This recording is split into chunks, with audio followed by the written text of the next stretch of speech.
that longing look, the child in your eyes, the strength it took to grow to be wise, such tenderness, see through any disguise. Welcome to Shelter and Solidarity, a deep dive with artists and activists during this moment of COVID pandemic. I'm your host, Joe Ramsey, live streaming and Zooming with you here from Dorchester, Massachusetts on the south side of Boston, now amazingly well into our 5th month of sheltering in place during COVID time.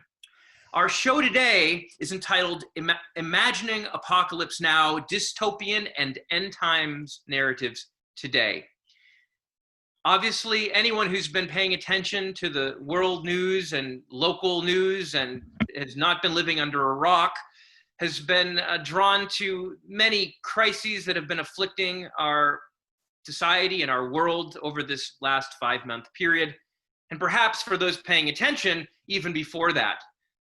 We have been living in a moment where now, according to the latest estimates, we have over 15 million people on Earth that have tested positive for the novel coronavirus, over 630,000 who have been reported dead. That number is likely much higher, as there are many that go uncounted.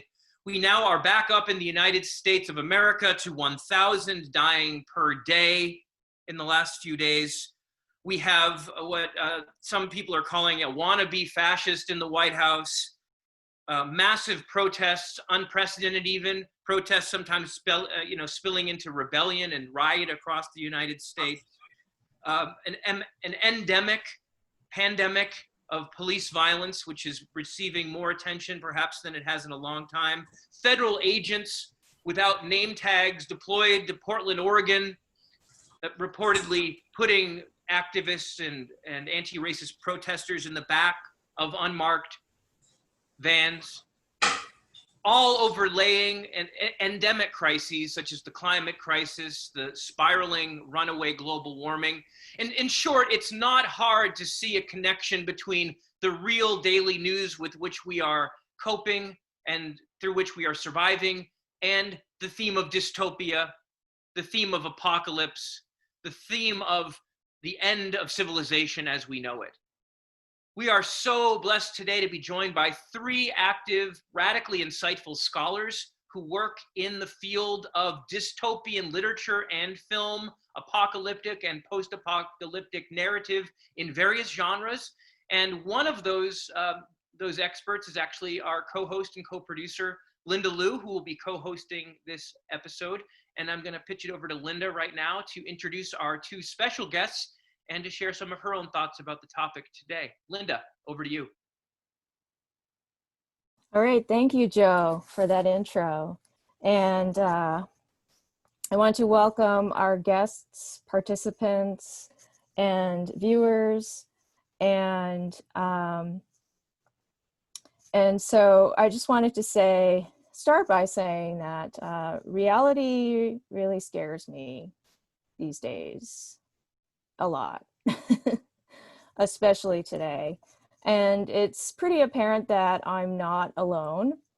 And I sometimes like to think that there's a sense of apocalypse in the air, so to speak, and in public discourse, as well as in conversations between my friends and my family.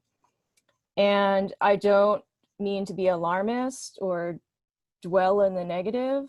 So I want to stress the other lesser known meaning of apocalypse, that is, as a kind of unveiling or revelation of things that are hidden in plain sight. COVID-19, with its threat of imminent global doom, is revealing capitalist societies to be the dystopias that they really are. Lately, I'm seeing more and more people in my life, as well as in the public sphere, talk about all the things that are wrong with global capitalism and what needs to change in order to effectively combat this virus and save lives. Even people I know who never before criticized our social institutions, much less have anything bad to say about capitalism, are doing just that, even if the word capitalism isn't named as such. And I want to harbor some hope in that. I want to believe that an increasing number of people are awakening to the need for universal structural change and for much better models for how to live our lives together on this earth. All that said, I've also been consuming quite a bit of apocalyptic and dystopian media these days, and of course, I'm also not alone in this. Since the pandemic began, there's been a reported uptick in the popularity of dystopian and apocalyptic films, TV, and literature, and even games, and a host of speculation on why. One BBC headline, for instance, reads, "Why do we find comfort in terrifying stories?" And in it, it proffers explanations like, consuming dystopian narratives helps to reassure us, since the situations depicted are so much worse than our own. And also that they serve as warnings of what may come if we maintain the status quo. Some of the article's interviewees said they appreciated being able to safely immerse themselves in worst case scenarios and imagine the challenges their protagonists face. Engaging dystopian narratives has also inspired some viewers and readers to take action and participate in social justice work, but they can also result in passive reception without any change in consciousness. So I'm hoping in this episode to delve deeper into the imaginative dystopian and apocalyptic narratives we've been watching and reading, and to explore their resonance for the ongoing COVID-19 pandemic. So here I'm delighted to welcome Gerry Canavan and Mark Soderstrom to our show. Gerry Canavan is an associate professor in the English department at Marquette University, specializing in 20th and 21st century literature. His first book, Octavia E. Butler, appeared in 2016 in the Modern Masters of Science Fiction series at University of Illinois Press. He tweets at Gerry Canavan and has recently embarked on an ill-considered Kurt Vonnegut reread podcast at Grad School Vaughan. Mark Soderstrom has been a professional blacksmith, carpenter, labor organizer, and musician.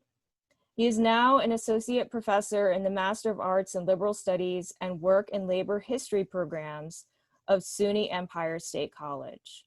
He has published work on labor history, history of science, oral history, neoliberalism, and speculative fiction. All right. So I guess I'll just pitch it to either of you. What are some of your thoughts on the terms and subjects of today's show? Oh, well, I will sort of hop in.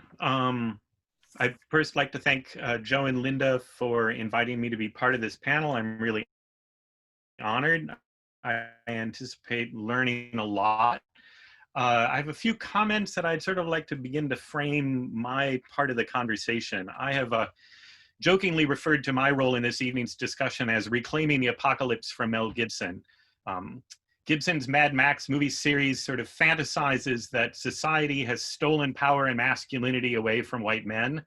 Therefore, individual white men must win it back through violence. And I think we continue to see this attitude prominently, right, in the armed men storming the Michigan State House, demanding not to be forced to be feminized by wearing masks. You know, this is a typical in some of the dystopian narratives. Mockingjay from the Hunger Games series goes further, in my estimation. By the end, it's suspecting that all organized collectivity, even in revolution, inevitably leads to tyranny and depression. The only option for our heroine is to retreat into private family life. And I find myself pretty suspicious of all dystopias that mark their dystopia by the status of the nuclear family. All right, to me, that's a sign that we're looking at a potentially conservative text. One of the films we're going to talk about this evening, Contagion, in some respects gives us a more optimistic look at the potential of apocalypse by contrasting the violence of looters with the collective altruism of researchers. I would actually say that that film misspoke in that regard, and the reverse is sort of, in some respects, true, right?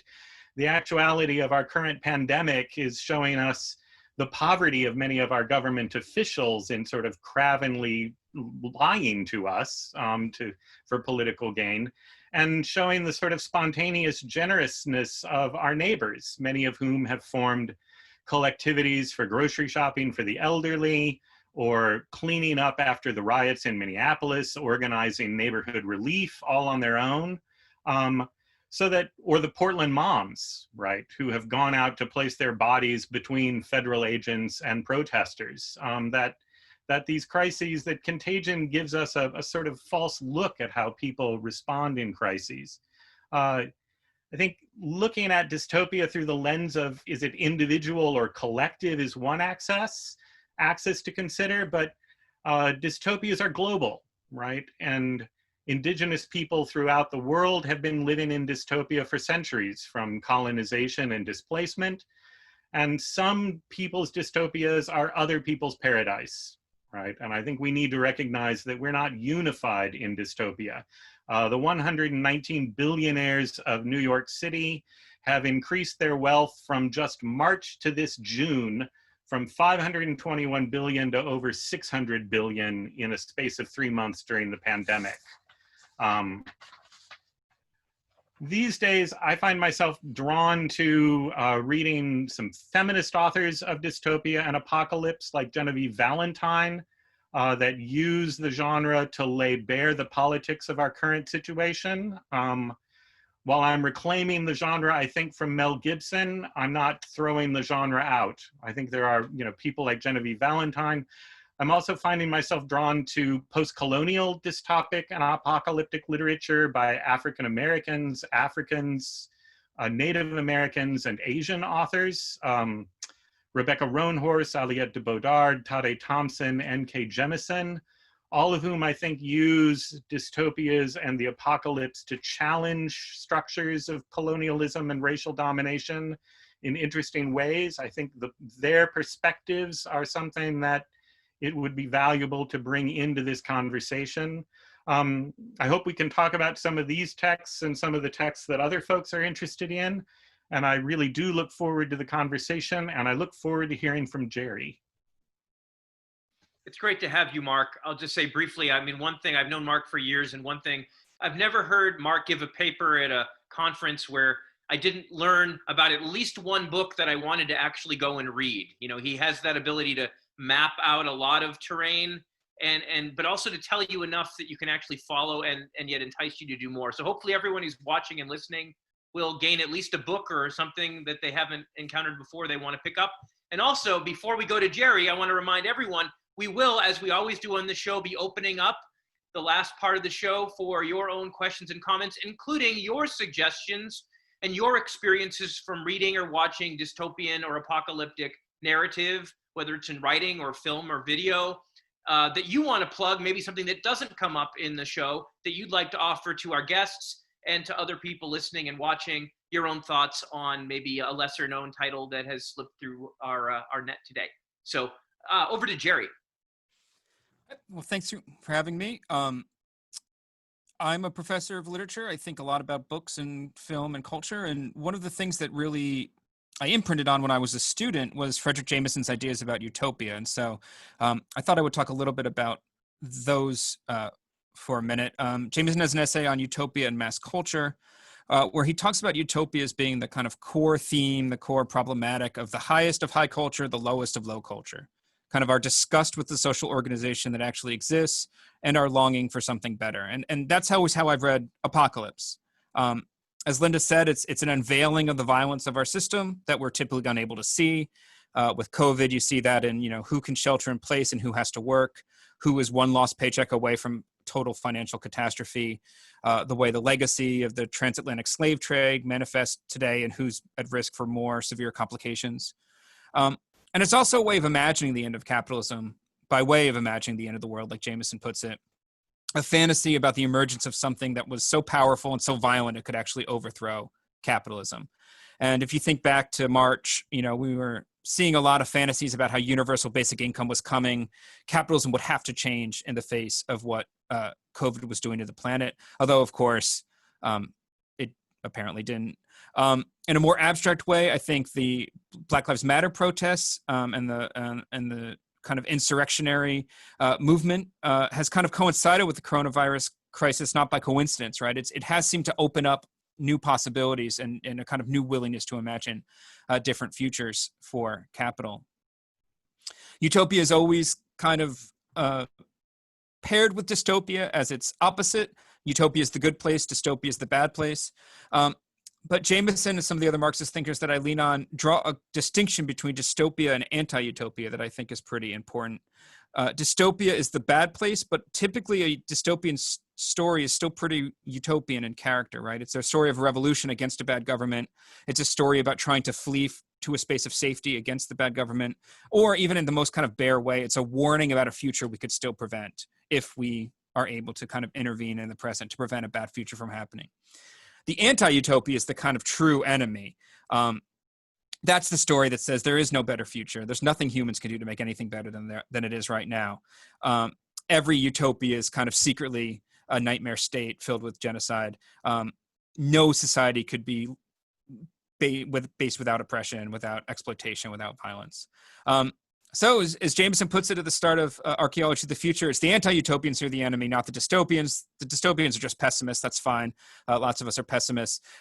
The anti-utopians are the ones who say that there is no hope whatsoever. And so he says, if we are to be anything, we have to be anti-utopia, right? Like we have to refuse that spirit of determination. And that's true of our fictions as well as our kind of larger historical moment.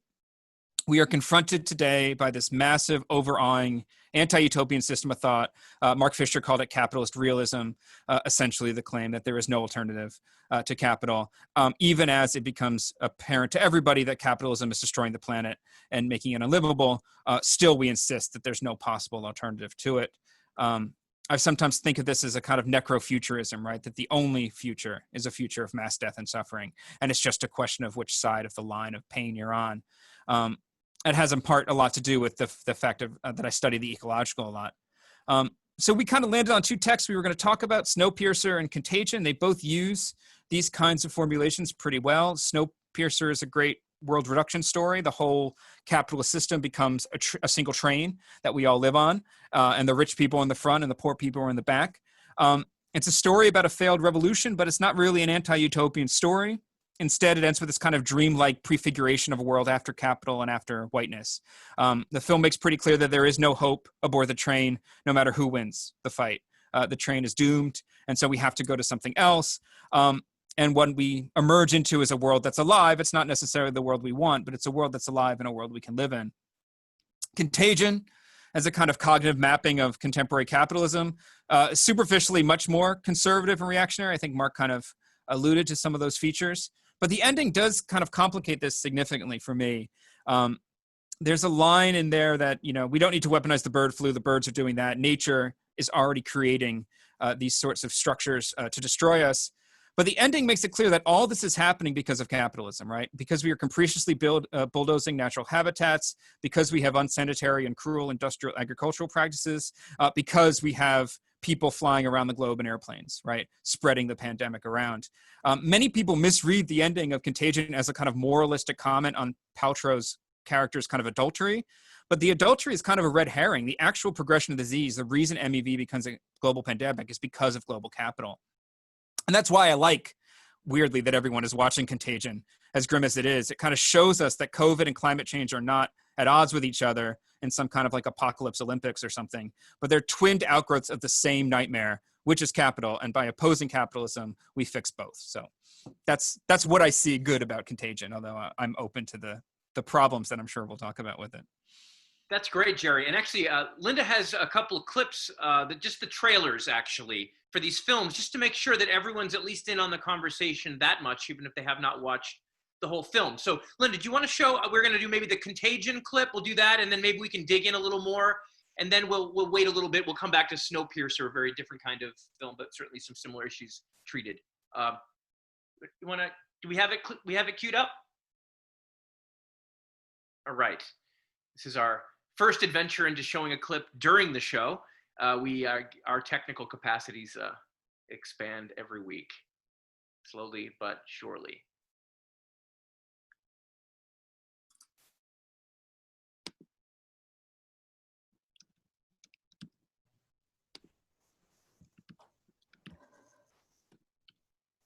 Should be coming up any second. Are we good over there, Linda?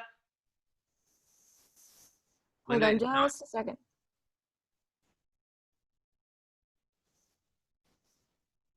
okay, there we go.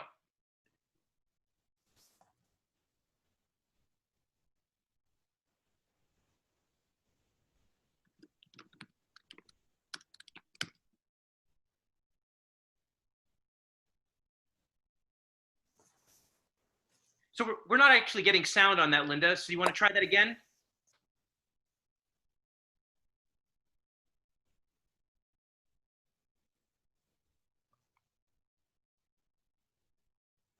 Gerry, while Linda's working that out, let's. I want to ask you to say a little more about a term you used. I know Linda was interested in this term as well.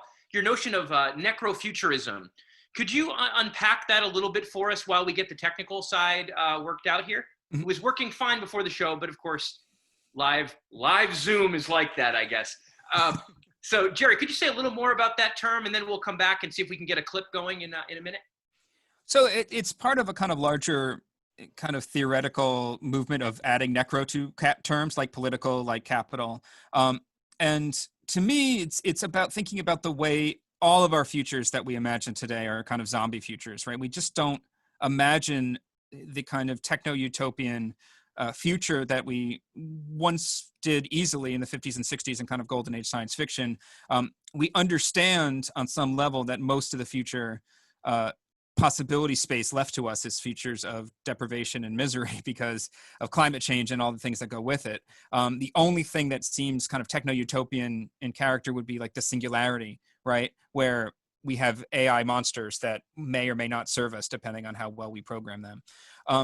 So thinking about the necrofuture and thinking about this, there's a way in which it can be very reactionary, right? Because it causes us to kind of cling to capital, to cling to the systems we have as the only thing that can protect us, even as those systems kind of continuously fail and start to break down. And Snowpiercer is really good on this subject, right? That the train is like breaking itself apart throughout the entire film. We have people who are making these like heroic, death-defying leaps to try to keep the thing moving, right? We have to start putting children in the mechanism to keep it going. But we think that that's the only thing we could have, the only space to live. And the utopian glimmer, the utopian intervention is to say that there are other ways, right? If we change who we are, if we change our assumptions about what the world has to be, there may be other ways to live, right? And so resisting necrofuturism is a way of resisting capitalist realism. Very interesting. Yeah. We're going to go back to Linda and see if we can get one of these clips going so we can get in a little more. I mean, I think we could go with Snowpiercer or we could go with Contagion. Linda, do you have one ready to go? We'll give it one more try. And thank you all for bearing with us as we introduce this little bit of new technology into our live show here.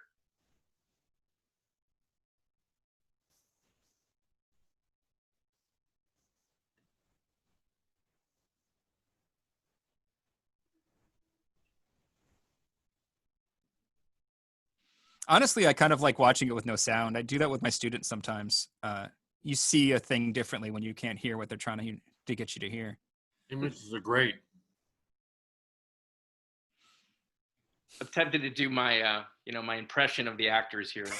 It's just going to turn into Mystery Science Theater, if we don't. We'll watch it. I mean, we can watch it through. Let's watch it through. Okay, I'm so confused. Why is this not? Well, I guess this is how we learn. Do you want to just let it run through so we can see the images? I mean, we're already halfway through. Sure.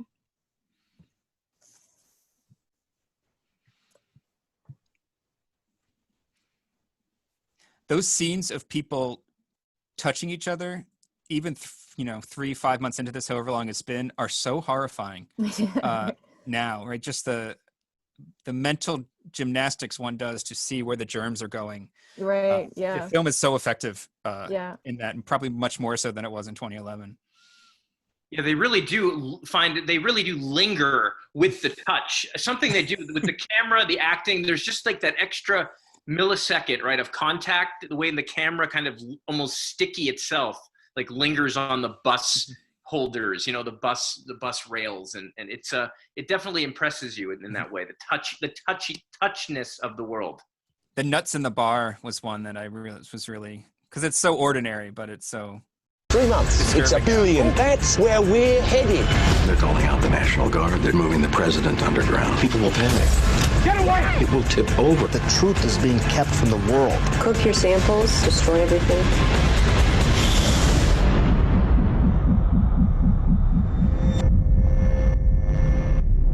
Hello.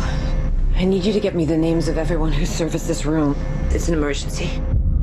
You can't panic now. I know. I'm gonna get you home. I got people too, Dr. Cheever. We all do. Don't talk to anyone. Don't touch anyone. Stay away from other people.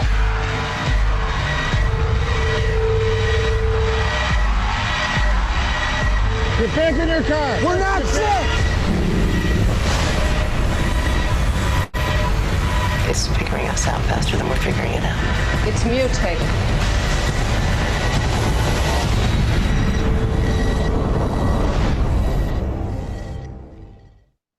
There you go. So we got the sound going there. I don't know, Linda figured it out, or if the technology gods just decided to judge us kindly.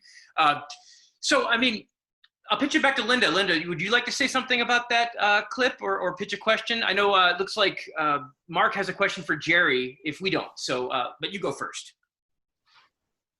Yeah. Mark, why don't you go ahead? I'm fascinated by sort of work on the necrofuturity, Gerry, and it makes me think, particularly when we're looking at that those clips from Contagion, that Contagion is really built around the natural family drama, right? The two families, right? But particularly the Minnesota family,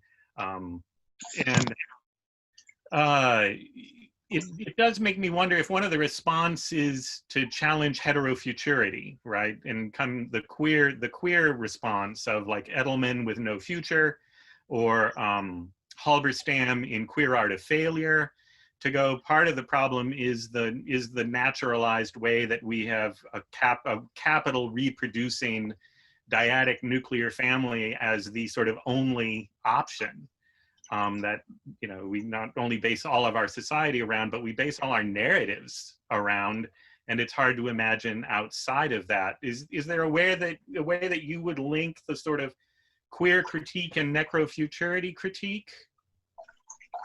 No, I think that's a tremendously interesting problem, that so many of these stories are about, I think, as you suggested in your opening remarks, a white man who is suffering under capitalism, but their greatness becomes recognized after the apocalypse, right? They go from being a janitor to the warlord of Nebraska or something, right?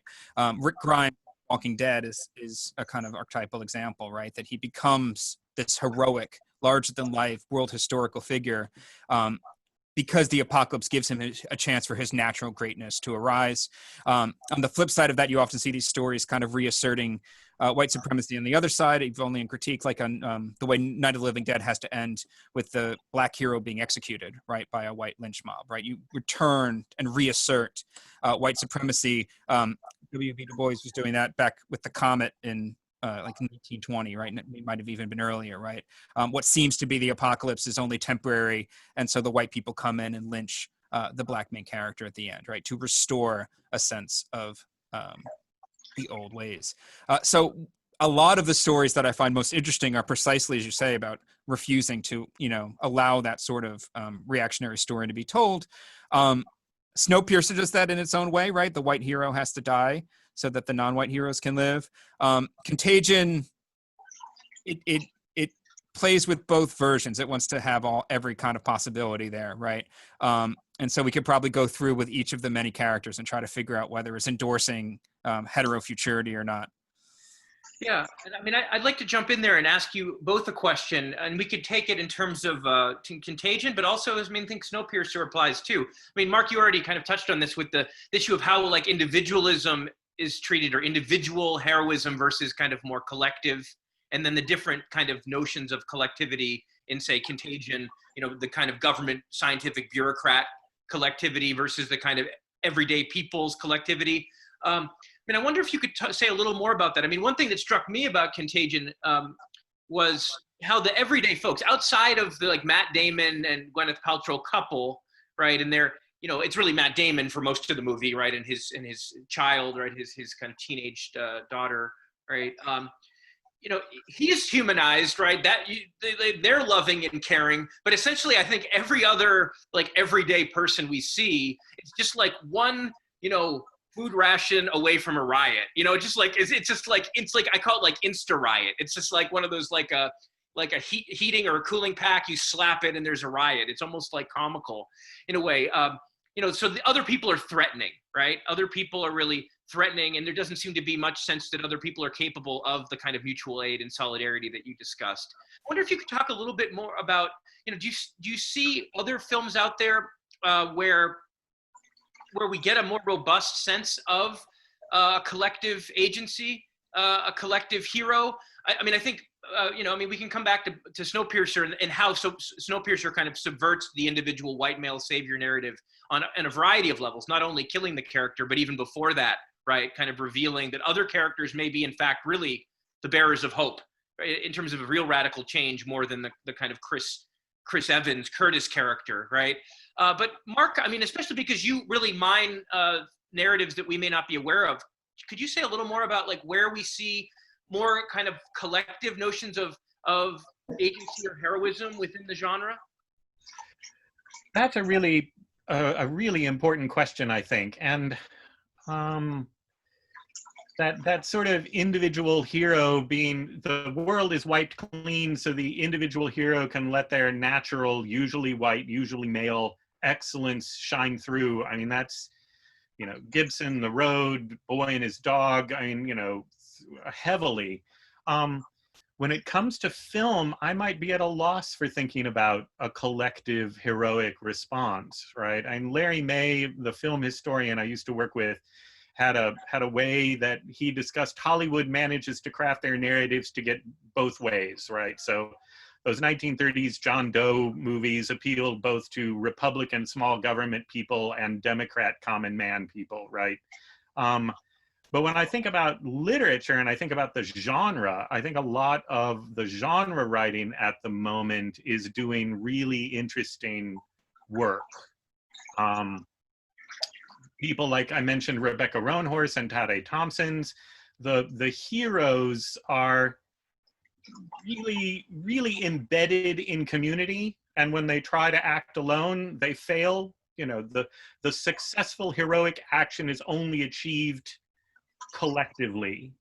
And I think we do a disservice. There's a really important subsection of dystopia, utopian literature in the feminist utopias, right, which have a long history going all the way back to the 19-teens, but very powerfully in the 60s and 70s. And, you know, the classics like He, She, It and Women on the Edge of Time by Marge Piercy, or Female Man by Joanna Russ are really must reads, and they have a very different setting from the white man who heroically comes to their own in the apocalypse. Rather, it's struggling with dystopia to try to build a better world for society, for a better society, not just a better personal life becoming a hero, right? Women on the Edge of Time, clunky in places, you know, it's written in 69, 70, so it's going to have some clunks, but a brilliant sort of political narrative. And similarly,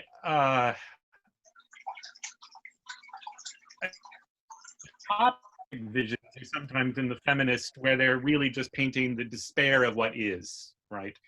But the feminist dystopia apocalypses where people come together to build a better society don't make it to screen, because I don't know how much they, you know, what their saleable audience would be. And maybe I am missing things on screen, and maybe there are just things I'm not thinking of on the small screen or silver screen at the moment. Yeah, it's interesting. I mean, maybe we could redirect that to Gerry, because I mean, it seems like even with Snowpiercer, right? Although it does seem to subvert that kind of white savior narrative that we're expecting with Captain America, right, as like the leader of the rebel army.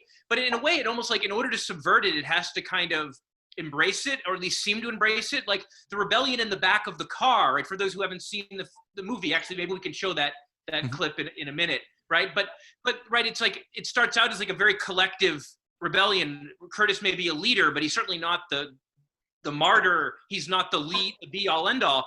But then the middle and late part of the film, it really does. It turns into more like almost like a crusade, or I mean, I don't know, like a quest narrative, right? With like a smaller group, right? And it gets almost down to just Curtis, you know, the kind of individual leader. And then of course it subverts it in the end in a very interesting way. I don't know if you have thoughts on films that you think embody a collective agent, or point to it, or maybe it's more negative. Maybe it's through its absence that we see it implied, the need for it. Or do you have thoughts on that? Like, where is the status of the collective hero or the collective agent within the films? Yeah, I think Mark is right that there's a lot working against that in film. The star system in Hollywood, you know, its own kind of conservative politics. The source material almost always is kind of predicated on a kind of individualist Superman, right, who finds the button and pushes it. Somebody just suggested Mad Max Fury Road, which is a really good example that cuts against that to a large extent, right? The way Mad Max recedes in his own film in that one, right? So that Furiosa can step up. But by and large, I think it's easier to see in things like prose fiction and things of that sort. The examples that I thought of while Mark and Joseph were talking, the Kim Stanley Robinson novel, New York 2140, which takes place in a flooded out New York 120 years from now. All the rich people have moved to Denver because it's safe, and New York has become this kind of commons of the undocumented and the lost. And it's an anti-gentrification novel as much as anything else. The rich people see what they've made of New York and now want it back. And our heroes are a group of people in a single apartment building who are all squatters, who develop a financial instrument that basically is so toxic it can crash capitalism. And they use something like YouTube to tell everybody how to use it. And it brings the banks to their knees, right? So like there's a kind of universalism there. The other one that I thought of while you were talking was China Miéville has this great pitch to Marvel about a collectivist superhero where every group of these laid off steelworkers are controlling one part of the robot. Like, you know, it's almost like Voltron, like a part of them are the arms, a part of them are the legs, a part of them are the head. And at the end of the story, they announce, and now it's time to go defeat the man who laid us all off. Let's go kill Tony Stark.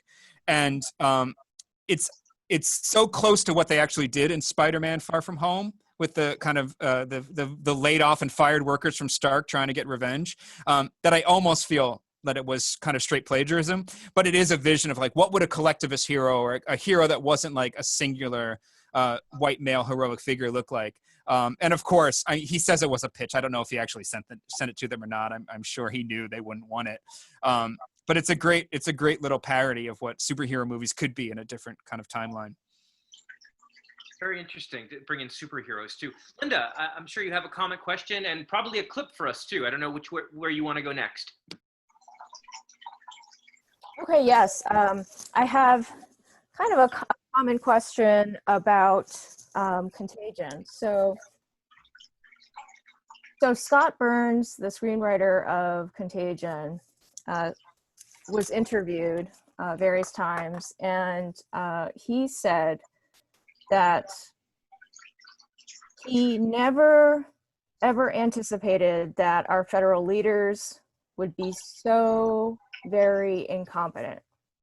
And so he can't write the movie today. He says he doesn't get to write what's happening now. We're all writing this together, right? And so I'm just I just think that's kind of interesting, right? That actually the experts, right, and the scientists and even the leaders, right? The president, right? And all of the federal leaders are pretty much competent, right? And I feel like,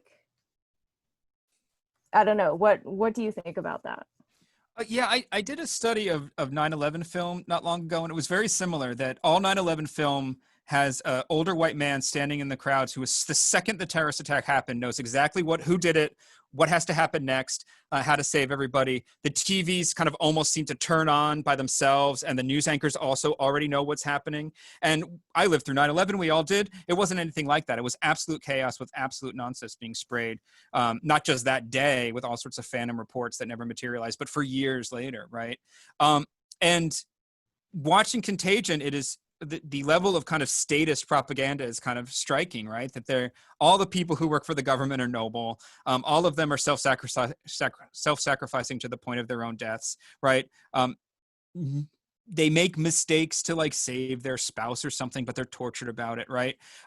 And our current situation is so different. Like, where did I learn the most about COVID? I learned it from the Jude Law figure, right? I learned it from reading Reddit/coronavirus, right? That's when I learned that I needed to wear a mask. That's where I learned that this was going to be serious, when like Andrew Cuomo and de Blasio were still telling people to go out and eat and go to Broadway, right? That's where I learned that like air conditioning is bad, right? Like everything that seems to be true about coronavirus, I learned from cranks on the internet who were trying to crunch the numbers while the government was telling everybody not to worry and not to panic, right? And the level of damage that was done simply by the crazy orders about masks, right? First, masks were bad for you. Then they were maybe okay, didn't matter. Now they're the most important thing in the world, right? Like the state changes its mind about every aspect of this disease every couple weeks, and we're all suspected to just pretend that we don't notice that it's happening, right?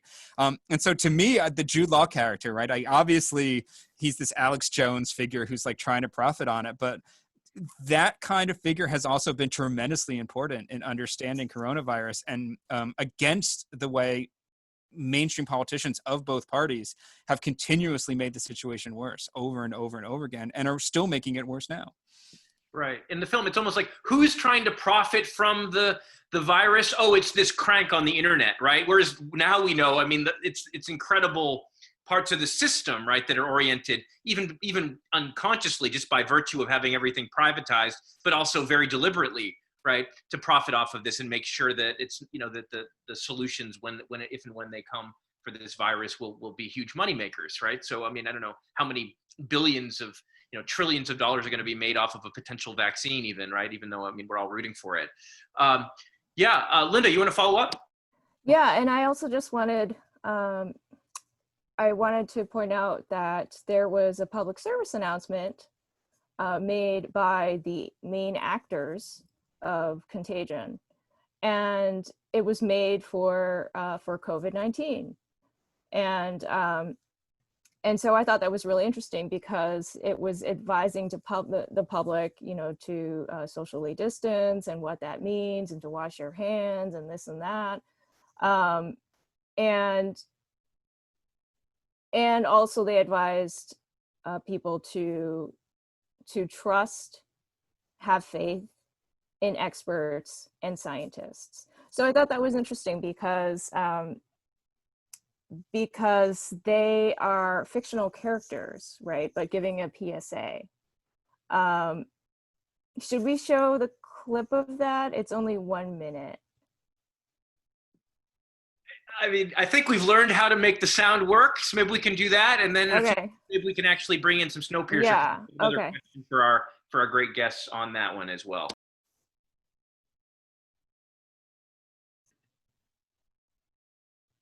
So again, for those who missed it, this is the cast of Contagion doing a public service announcement in our contemporary moment of COVID.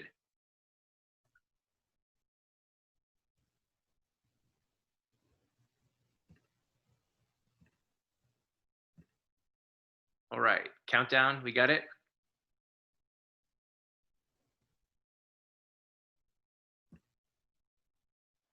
It's funny how like 5 seconds can feel like a lot longer when you are in a live broadcast. Update, Linda?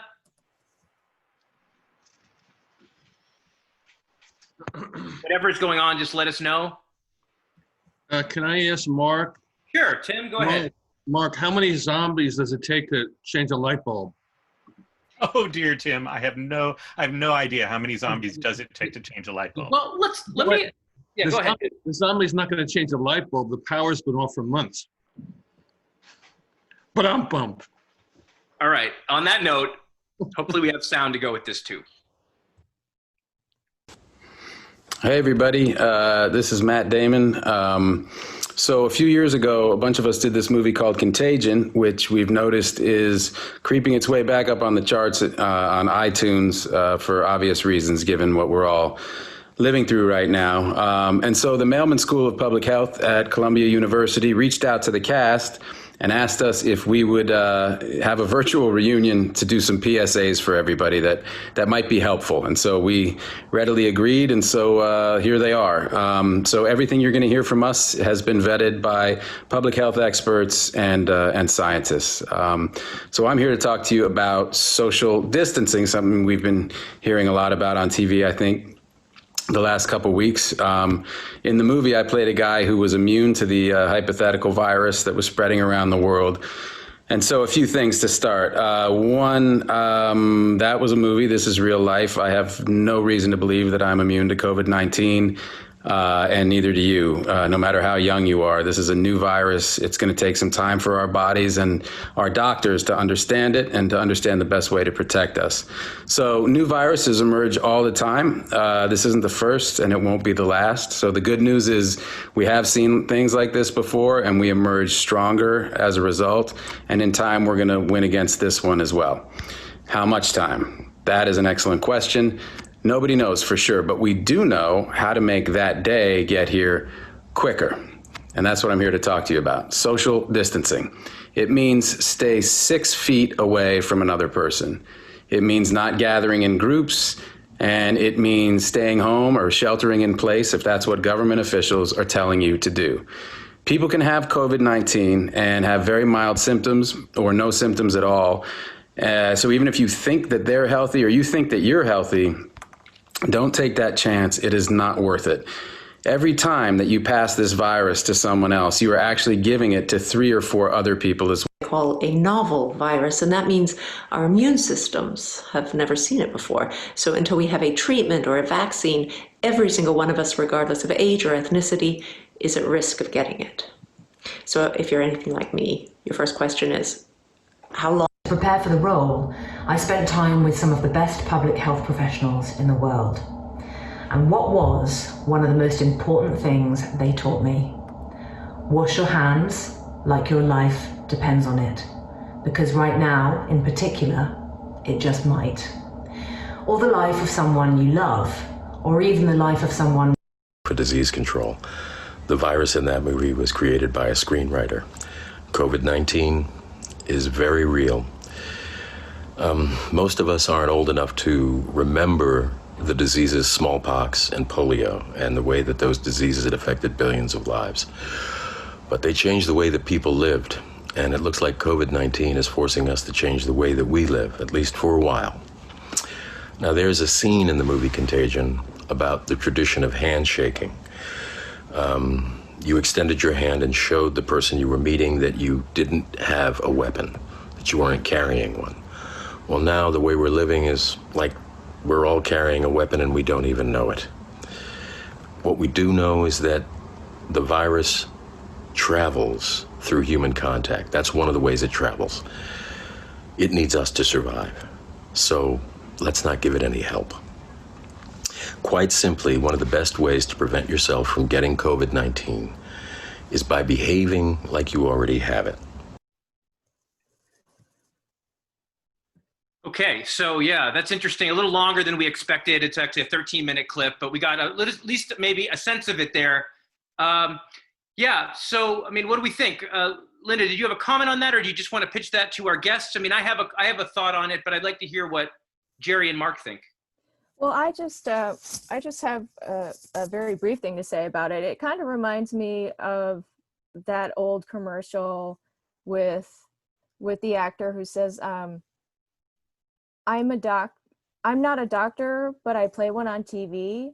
so you should trust my advice for this medication that I'm selling. So it just kind of, I just thought it kind of reminded me of something like that.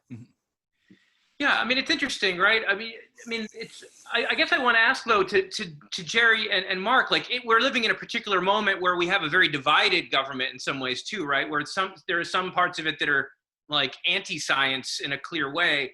It kind of makes me think about science, scientific certainty, or at least evidence-based science in a different way. And I mean, some of that postmodern fear of scientific, grand narrative is not as prominent in my consciousness anyway as it was, maybe, I don't know, 15, 20 years ago. Yeah, I don't know. Any thoughts on this little fiction to fact PSA that we're getting? My biggest reaction is just the kind of condescension of it, right? That we need these people to teach us and educate us in these kinds of utterly condescending ways.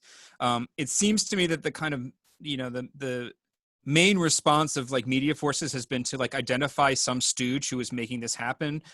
For a while, it's been young people, but before that it was rednecks or it was the protesters, right? We're just kind of cycling through the Chinese, right? Like who's to blame for this? Like whose stupid bad behavior can the rest of us look down on? And the problem is not that individual actors are causing this problem. It's that our system has been unable to do the plain things that it knows it needs to do, which is pay people to stay home and stay healthy until the system resumes again, right? And instead, this kind of incessant drumbeat that we have to get back to normal and we have to do everything the way we used to do, and we can't spend a single dollar despite this unprecedented crisis, is the true cause of all of this. And the reaction of elites within the system is to find some scapegoat. Right now, I'm on a college campus. My administration is getting ready to send us all back to work, as most administrations are. And they're already in the press blaming the students for outbreaks on campus that haven't happened yet, right? Rather than the institutions that are making everybody go back to work, making the campuses open, instead, it's the fault of the students who can't control themselves, right? We see that with the Disney World stuff, people going to the beaches, all these other places, right? The real problem are the institutions that cannot react to this, right? That Congress has barely even met to discuss this problem functionally or passed any laws to help us. And the response of the celebrities is to blame people who won't listen to reason and won't wash their hands. Yeah, it's very notable, right, that they don't mention the end of Contagion, right? As you mentioned, the thing that may save Contagion from being as reactionary as it could be, right, is that parting shot with the caterpillar bulldozer knocking down the trees, which then makes the bat fly, and then the bat goes into like a industrial farm, right, where it drops some food, a pig eats, and before you know it, we have a chef at the casino serving, shaking hands with pig blood or whatever, pig germ on his bat germ by a pig, right? So that whole connection, that corporate globalization, capitalism kind of piece is missing from that PSA. I mean, we didn't listen to the whole thing, but I'd be shocked if it's like, oh yeah, and we need to get rid of global capitalism, or making the Mike Davis point, which is if you want to have global capitalism, you better have globalized universal healthcare, or else the species is doomed, right? That you can't have global capitalism without a global public health system. Mark, do you want to speak to this? I mean, we can certainly we don't need to spend much more time with the PSA, but do you have a comment on it? Oh, there are so many levels there that I'm not quite sure where to dig in. I do find it, it's fascinating that whoever put that PSA together thought people would trust Gwyneth Paltrow more than they would trust, somebody who came up and said, I'm a PhD at Johns Hopkins. I've spent 25 years of my life studying this. Let me talk to you about it. Instead, the people who put that PSA together thought, no, people will listen to Gwyneth Paltrow instead. I think there's a really weird social paradigm, right? And I would defend some of the modern critiques of science just on those grounds, right? That, Latour isn't wrong in terms of saying that some of these scientific practices of elite cloaking have not served science well, right? And the way that scientists have reacted against critics, not even critics, just analysts like Kuhn, to blame them on this, that this is their fault, I think is is entirely missing the point. It is the system of proprietary intellectual knowledge closed off from people without any kind of democratic oversight that has created a gulf between the scientific community that we're all supposed to just inherently trust, and that we then prefer to trust, Gwyneth Paltrow, Matt Damon, are more reliable to us for some reason is just a fascinating move.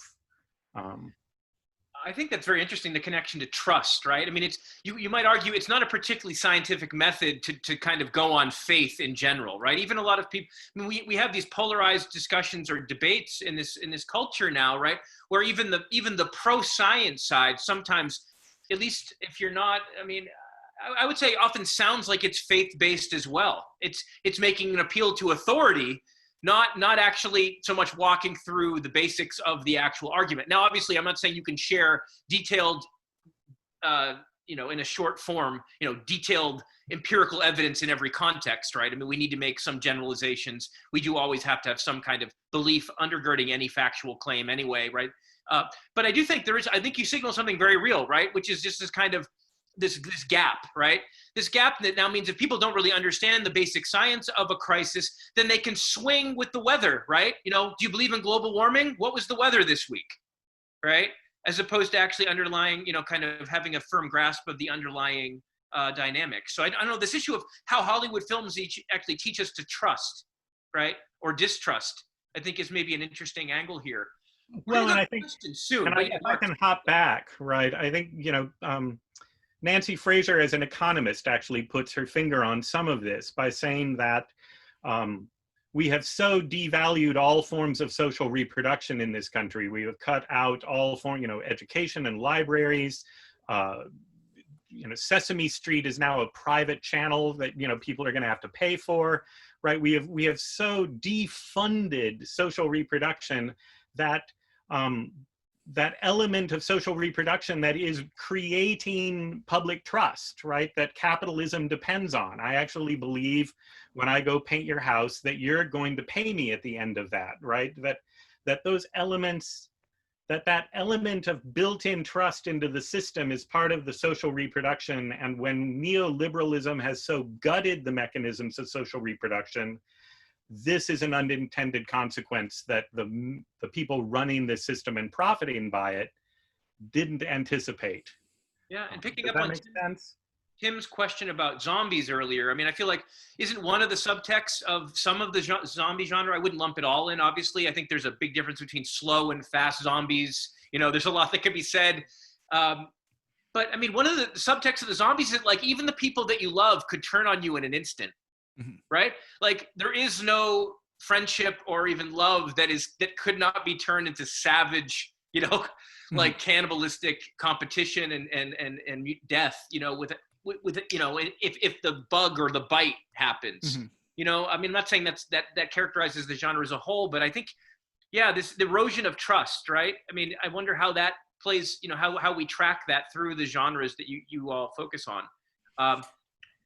Well, almost all of those stories end in some way or another with the need to form a government that has the power to execute people, right? That you eventually find some human being who you can't trust and need to expel for whatever reason or execute. And the kind of reestablishment of a state system. I always look at it kind of allegorically, right? That the zombies have the opposite position. They're making you like them, and they don't attack each other. They don't hurt each other. They don't suffer. They're all kind of a piece. I mean, there's a way in which the zombies are this kind of like allegory for true community, and that the humans just simply need to understand that the future belongs to that kind of vision rather than the individualistic one, and they'd be better off, right? I mean, obviously, from one perspective, that means dying and horribly and in misery, but on the allegorical level, the zombies have a case. Okay, so the zombies work together better than the humans do in some ways. And they don't hurt each other. They don't hurt each other. And when they attack you, that's just to make you like them. It's to welcome you in. Okay. This is the necro-futurism, perhaps. Necro-utopia futurism. Okay. I think Linda has a comment or a question, and I think we actually have some questions in the queue at this point as well. Linda. Yes, so I saw that MJ has a hand up, so would you like to ask a question, MJ? MJ, unmute yourself and join us. I'm unmuted now, yeah. So I did want to comment on a few things that Gerry said.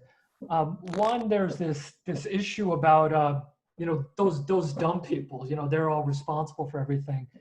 And I felt for a while that, I mean, I know a lot of, we're liberals, and there are a lot of liberals who, I know that they're not doing anything at all to kind of like change their own consumption of resources. And I know that's a whole other issue about, you know, how much effect an individual can have on not, you know, using up the resources. But what I think is very interesting is like, or irritating is like, they're not doing anything to like fly less, to drive less, anything like this. But they feel that they're kind of better because they're not denying, you know, global warming. So it's like, you know, the conservatives are like, they're in denial about global warming and like, they're so stupid. And it's like, that's all they need to know. But it's like, not like they have to advocate, you know, with Nancy Pelosi or Congress to do anything about global warming. The only thing is, you know, we have to, you know, we're the smart ones, they're the dumb ones. They're the reasons that we're so far behind. But there's a, I imagine everybody here is familiar with what Branko Milanovic, everybody know him from Jacobin, Branko Milanovic, yeah. So he had a post on Twitter the other day, and he said he's given up, he's lost total faith in the universities for finding a cure. And he said because they send out all their announcements and everything like this, you know, that they're working on a cure, and he's lost all faith. And I was just like thinking like, how can, you know, this is like one of our leftist stars. I'm like, how can you be so stupid and think that all these promos from the universities are like, yeah, the cure is gonna be right around the corner. But then somebody in the comments, this was a Twitter thread, actually said, actually started blaming the right-wingers who are not wearing their masks, you know, for the fact that universities haven't found a cure yet. You understand what I'm saying? People are so encultured to keep looking and saying like, those dumb people, they're dumb people. And they haven't developed not only ability, I think, to be any kind of critical thinking about universities and propaganda, but as well, no demand upon politicians to do everything they can to acknowledge that we're in a crisis. And that's just, yeah, I mean, I think that's a big problem. If everybody knows who Vivek Chibber is, you know, Vivek Chibber over the weekend, he was on a Jacobin podcast with Michael Brooks, you know, may he rest in peace or may he rest in power. You know, Michael Brooks died a few days ago. But Chibber was talking about the total movement to why the left is kind of occupied by university elite people, you know, that just kind of look down their nose at the working class. The working class are kind of the deplorables to many of us on the left, just as, you know, Hillary Clinton would say. And I think, and so Chibek was basically saying like, you know, some people would say, well, you're just talking about liberals, you're not talking about the left. And Chibber was actually saying, no. It's the same class. It's the PMCs at the universities. It's like they have the same perspective, only the politics are a little bit different.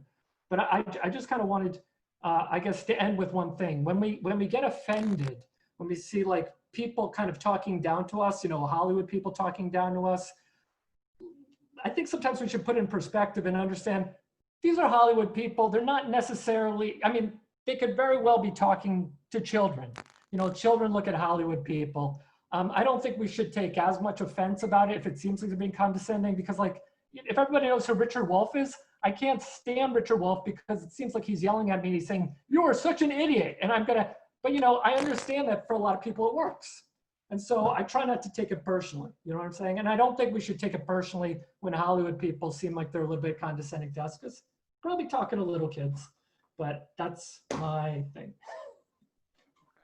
Okay, I think there's a lot in there. I mean, this issue of elitism and talking down and how even liberals or the left that might fancy itself as different than the right in terms of its relationship to working class people or the masses actually can reproduce some of the same problems, even as they make gestures that make it seem different. I don't know. I mean, there's a lot there. I mean, I'm sure that there are ties to the films and fiction in some way. I don't know. Mark or Gerry, do you want to jump on that? I don't know. I mean, I'm also trying to think about how this ties back to sort of dystopia and apocalypse, but MJ's experience of the left is not always my experience of the left. You know, the person who introduced me to critical Marxist politics and taught me about the negation of the negation was my auto mechanic, who'd been brought before HUAC in '72 and thrown out of the International Association of Machinists, and who I spent a lot of time under my 1954 Chevy truck that got me back and forth from Minnesota to Texas as a musician. And in some respects, he lived dystopia, right? I mean, you know, those working class people faced a powerful state apparatus that threw them out of their jobs, that isolated them from their communities, that surveilled them. But I don't look at the left. I don't look for the lifeblood of the left coming out of universities, and really haven't. I think there's an odd moment in the 60s where we associate, you know, Berkeley, but if you pay attention and you read Mike Davis, Berkeley is sort of epiphenomenal, right? The main student movements were in the community colleges. That even there are, the way we look back and associate an elite left is I think kind of mythic and doesn't serve us entirely well, and I think look for other sources maybe. But you know, and how do I pull that back to apocalypse and dystopia? I'm not entirely sure. That's your job, Joe. Yeah, right. I try to spin it, you know, to synthesize. I mean, I do think there's a connection, which is maybe where in these different narratives, and here, you know, we have introduced a few of them we could come back to. I think Snowpiercer would apply. The whole question of where are we taught, right? And how are we taught where are we taught to look for expertise, right? Where are we taught to look for leadership, right? Or how do different narratives encourage us to look? It doesn't necessarily have to be the hero, but who's the source of knowledge, right? Is it the mechanic, or is it the, you know, the academic, or is it the, you know, the government technocrat or the military? Oftentimes it's a military person, actually, a lot of the time, right? In some of these, you know, films, right? Or, you know, maybe not the leader, right? But, you know, the Will Smith pilot or something, right? In some of the, think about the alien kind of apocalypse films we haven't really touched on. But I wanted to ask, I think, you know, Linda has a question about Snowpiercer as well. But Gerry, unless you want to speak to this directly, I was wondering if we could talk a little bit more about, you know, about the ending of Snowpiercer, actually, and how it might relate to this question of who do we see as the leaders, or where is the revolutionary leadership coming from, right? Yeah. Versus where we've been taught. Maybe we can give Gerry that, and then Linda, you can ask another one on Snowpiercer. Oh yeah, I was going to talk about Snowpiercer too. I that entire time I was thinking about the kind of tremendous scene in the middle where they pass through the school car, and they see the school as this kind of site of social reproduction, right? Which tells a manufactured history about the origins of the train and how it works, to kind of indoctrinate the students through these slogans and songs that they're forced to sing. And she may not be a soldier, but she turns out to have some kind of military training by the end, right? That kind of, you know, military industrial academic apparatus that Snowpiercer uses to socially reproduce itself is exactly the sort of problem we're talking about. Like, what is, you know, kind of what is speakable through the academy or through these educational institutions and what isn't. I'm very pro-science. I'm very pro-academic science in some ways. I'm looking forward to the vaccine when they make it. But I think MJ's point about kind of small L liberal contempt for the people they perceive as their enemies is an important one, right? I was thinking while we were having this conversation just about the way within a week, Fauci, Cuomo, de Blasio can have contempt for the people who are afraid of the virus. 2 weeks later, they have contempt for the people who aren't afraid of the virus. They talk the exact same way, even though their opinion is the one that's kind of completely changed, right? Our media culture has kind of habituated us to pre-understand the answer to any question we encounter, right?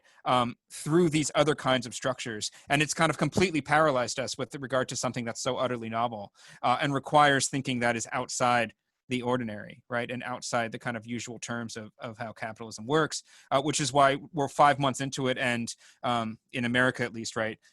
The people have gotten $1,000 check and that's it, despite historic unemployment, historic eviction threat, historic like rent withholding, and historic layoffs, right?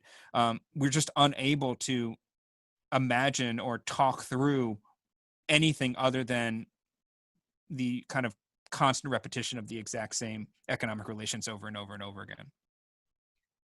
Interesting, Gerry. I want to dig into that more. Linda, I think you're muted. Yeah, to return to Snowpiercer, I was interested in what we were talking about. Where do we locate expertise? Where do we locate leadership, right? And I think Snowpiercer explores those in a really interesting way, and kind of turns these conventional tropes upside down, right? Because we have Chris Evans, Captain America, or I think his name is Curtis in it. He's your classic, right, white male leader, and he's going to lead the resistance movement and take over the train. But then we don't learn until later that Namgoon, right, played by a Korean actor, is actually also trying to do something revolutionary, but in a completely different way, and he's been paying attention the whole time. Right. And I think the film is really good at just kind of at kind of revealing that towards the very end, right? That there are these two wholly different approaches of how to overturn this system. Right. So yeah. I wonder if you have any thoughts about that. That's great. Yeah, Gerry and Mark, I'd love to hear your thoughts on the ending. And this is great. Linda set it up very nicely. Yeah, I'll start with that. One of the things I always think about with that is the beginning with the global warming chemical that's being released into the atmosphere to reverse global warming, right? So capital creates an environmental crisis. They invent something that's supposed to fix it. It actually makes it worse. And so the rich people then pile into this miraculous train that can circumvent the world through this engine that miraculously has already been invented for them as a means of escape from the crisis that they created, right? And the original French comic makes it much clearer that, you know, the lunacy of this system, this train that circumvents the world and never stops moving, right, is deliberate in some fashion, right? That they built this system to protect themselves, and the rest of us have to kind of suffer in it. Kind of like at the end of 12 Monkeys, the people come back from the future, not to cure the virus, but to take the vaccine so that they can remain in control in the future, right? The rich people who built this system always find a way to remain in control of it. And so the kind of revolutionary gesture is to derail the train, right? To actually refuse to be accepted into meritocratic elite and just actually destroy the system entirely, right? And that's a tremendously terrifying thing. It seems to result in the death of like almost everybody in the film, except possibly for two people, right? But it opens up the door to some other kind of world. And when you get out there and you look, you see that the rich people were wrong. The elites were wrong. Things have been alive outside this entire time. There's a polar bear there. It's obviously been eating. It looks healthy, right? Like they could have lived outside the train. The entire thing was in some fundamental way a mistake, right? Caused by the system of kind of social reproduction that lets the same people always be in control no matter what happens. No matter how bad they screw up, they remain at the head of the train. So Gerry, in the comic, the original French comic, I don't know. I mean, I know there's a lot of differences there. Yeah. I haven't read it. Maybe we shouldn't go off on that rail, go off the rails right there. But I mean, is there the mass death, or is it in the blowing of the train in the comic, or is it more like just blowing the lid off of the illusion of this like fake train? Like it's more the second. It doesn't have the explosive ending. It seems to, the television show is kind of moving in that direction too, right? That they kind of, it becomes instead about the presence of a second train and a kind of multiplication in that way. right? But it doesn't have the explosive ending that's unique to the film. But it is interesting, right? I mean, back to Linda's point, right?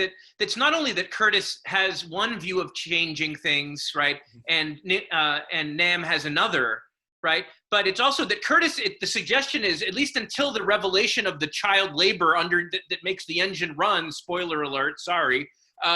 Right.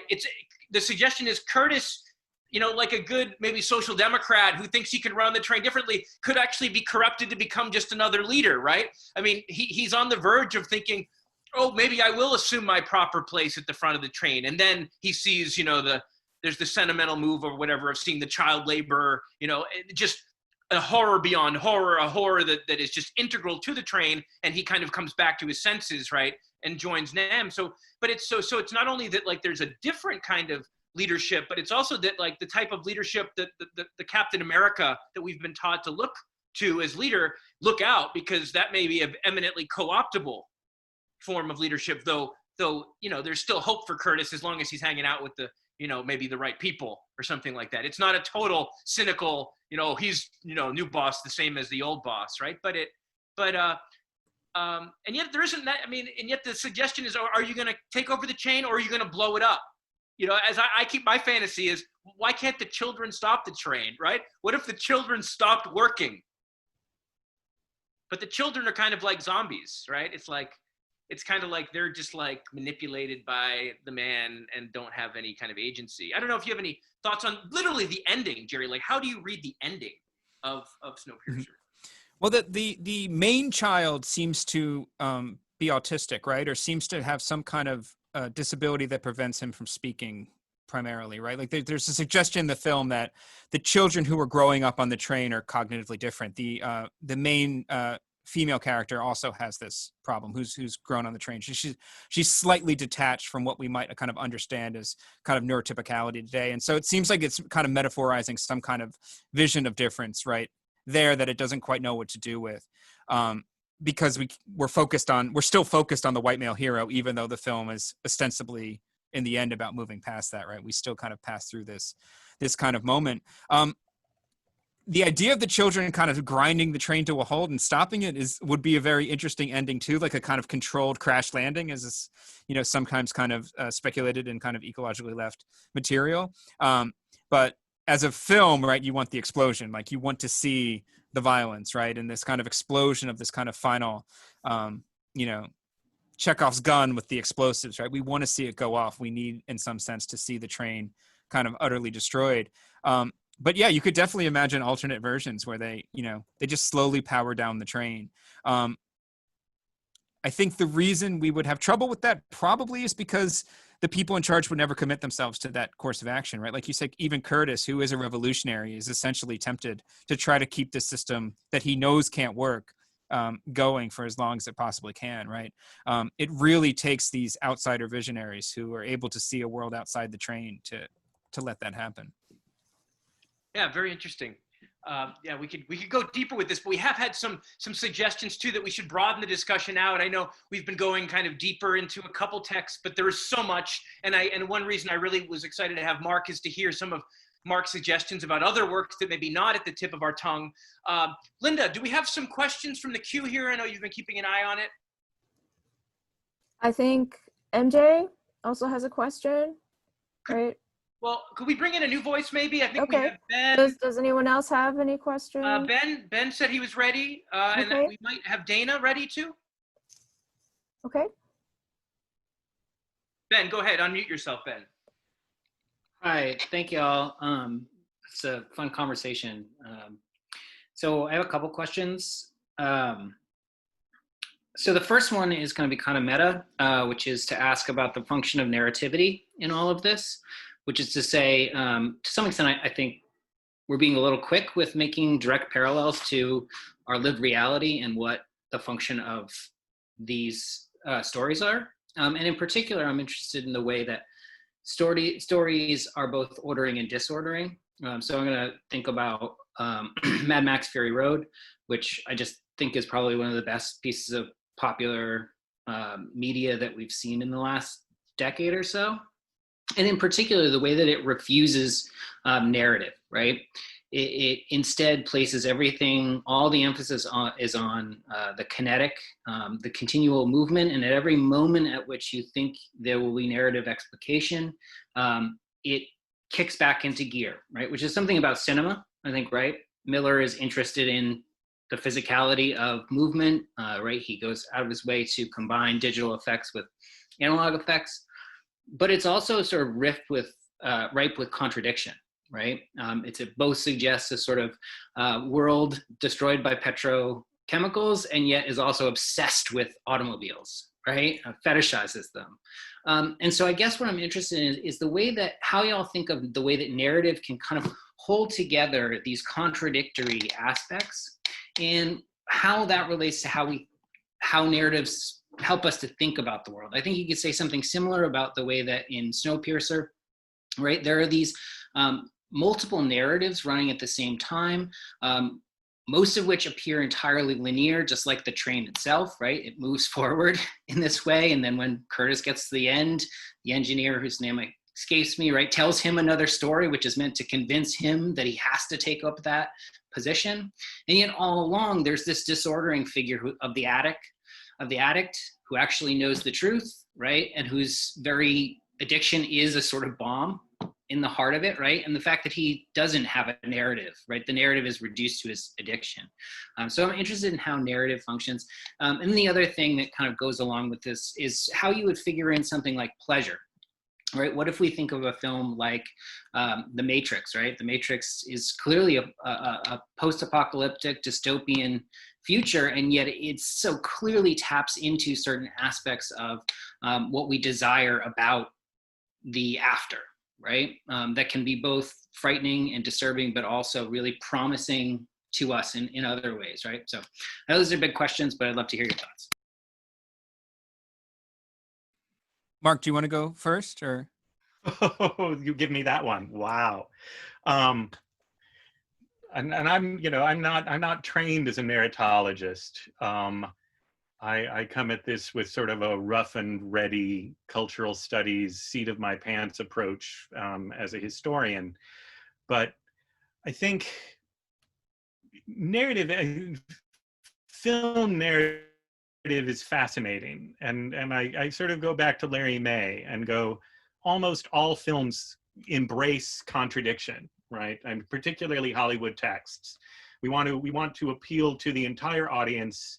We give the nods that those, the Democrats will recognize. We give the nods that Sarah Palin and the Republicans will recognize, so that you can have lefties love the Hunger Games and another fandom, right, that snow is a metaphor for the Kenyan Muslim dictator Obama, right? I mean, both fandoms exist. And so I think there is the kind of contradiction is just seems to me to be inherent in the commercial production of film to some degree, in what it's tailed to do.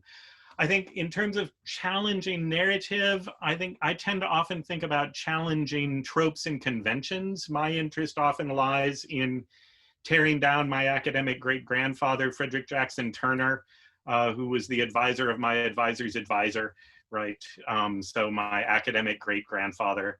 And so I tend to look at things that contest sort of founding myths of American nationalism, and often sort of Western nationalism. And I think there are ways in which a variety of sort of the new weird folks that are coming to really interesting things that break apart things like clean divide between individual and society, right? I think one of my favorite texts lately has been Amatka by Karen Tidbeck, which if it were written in the golden age would be a dystopia, but now we read it as a utopia, right? It's the erasure of the individual. It's the insubstantiality of matter. It's the erasure of a division between society and nature, all of which to Campbell or Heinlein would have been horrifying as the sort of incredibly straight, paranoid white men they were. That the sort of flux of narrative that later and more current authors are playing with, I think is a really interesting move and shows up in some unexpected places. I'm not sure that really answered the question, but now I'm going to throw it back to Gerry because he can answer the question. oh, well, I don't know that that's true. I always think about this in terms of narrative failure, right? That most of these narratives kind of imagine a story that has a coherent beginning, middle, and end. They're one that you kind of identify with. And so I can watch an apocalyptic narrative and kind of imagine how I too will thrive following the end of the world, right? And all of the things that make me unique and special will suddenly come into value. And so some of the gestures that we're kind of zeroing in on are the ones that refuse that, right? So Snowpiercer has this kind of moment of narrative failure at the end where both the hero and the foil, the engineer, both die, right? And the future belongs to two other totally different characters whose subjectivities we don't know very well at all, right? Mad Max has structured the whole franchise by this kind of narrative failure in all places, right? It's a different Mad Max seemingly every single time. They don't cohere. The car gets blown up over and over again, and then he somehow always gets another one, right? And then at the end of the film, too, you have this kind of moment of narrative failure where Furiosa and the women ascend, and he just kind of slinks off to some other adventure, right? Like, it doesn't have those kinds of moments of catharsis. And those gestures, it seems like to the people who are speaking in this conversation, seem like the more radical thing, rather than to simply imagine that, oh yeah, we could blow up this system and then build it again, except it would be good this time because I would be an important person in it, right? And that kind of story seems to be what we're rejecting in favor of trying to imagine other possibilities. And some of the kind of feminist and post-colonial pieces that Mark began talking about are really about that very thing, like refusing a narrative that's about the replication of the subject hero, right, in favor of kind of other possibilities, whether that be the post-human or the animal or some combination. Yeah, very interesting. Yeah, I mean, Ben's given the thumbs up, so which we can't see on Zoom because only the loud get heard, or seen rather. Only the speakers get seen. But definitely more we could dive into there. I think we have a couple more questions have come up. I know MJ wants to speak again. We want to get new voices in, then we'll come back to you, MJ. I think Linda, who do we have next? You are muted, Linda. I think we have Bruce Simon. Okay, Bruce.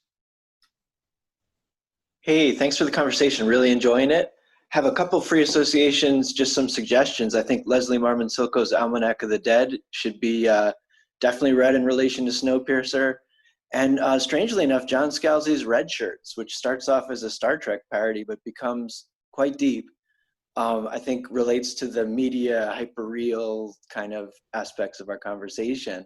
But my question was really about audience and maybe unexpected ways in which the audience is taking up something like Snowpiercer. I haven't seen the movie, but my 14-year-old daughter is a big fan of BTS, and they did a whole video that Snowpiercer inspired and a critique of the Korean government for the downing of the sinking of the ship.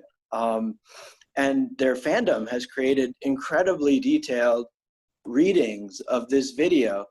And as you all may know, I mean, it was K-pop stans who were disrupting Trump's rally in Tulsa and who were, putting videos on the police,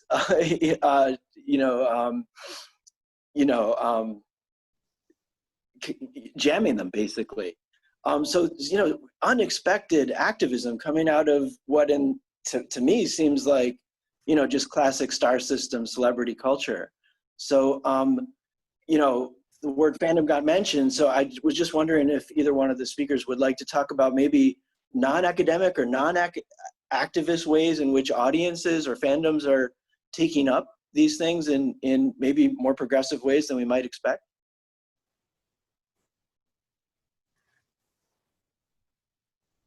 Yeah. Thoughts on fandom? I mean, Mark.